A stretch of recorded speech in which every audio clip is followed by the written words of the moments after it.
An engine naturally takes in air from the atmosphere to burn the fuel with oxygen.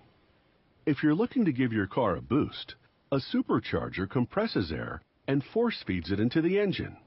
The increased mass of oxygen burns more fuel, giving the engine more power. A supercharger is particularly popular in drag car racing. It attaches with a belt to the engine's crankshaft, and voila, the car's on steroids. They begin with a plate that forms the rear of the supercharger's aluminum housing.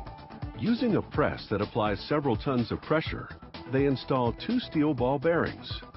These will enable the supercharger's 2 rotors to spin, which is what compresses air and forces it into the engine.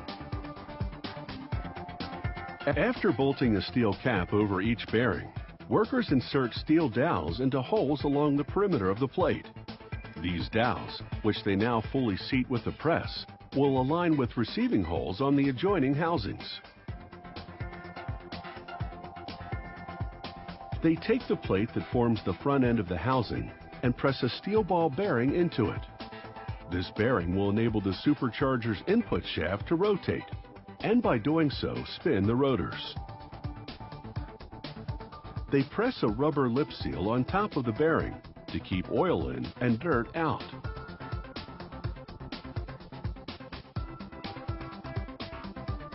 Next, they apply a retaining clip to hold the seal in position.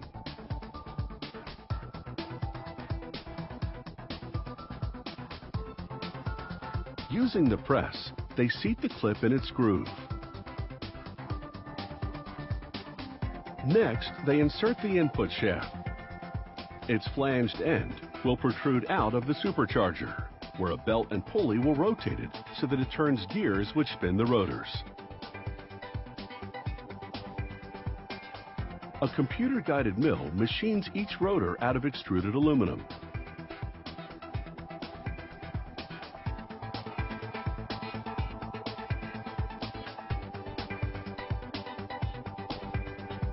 Once both rotors are ready, workers take the central section of the supercharger housing and apply sealant to one end of it.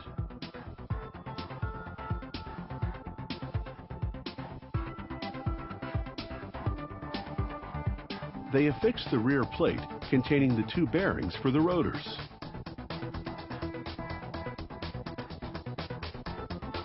They secure the plate to the main housing using socket-headed screws, which they tighten with an air driver.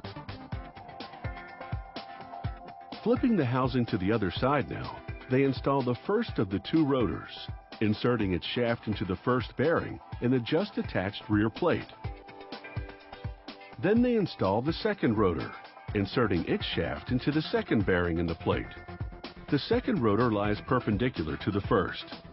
This positioning allows the spinning rotors to capture air at the top of the housing, compress it, and force it downward to the bottom of the housing. They close up the housing with another plate, which also contains bearings for the rotor shafts. However, on this end, the shafts protrude beyond the bearings in order to receive gears. Then to this, they'll attach the housing containing the input shaft, which, driven by the belt and pulley, rotates these gears to spin the rotors.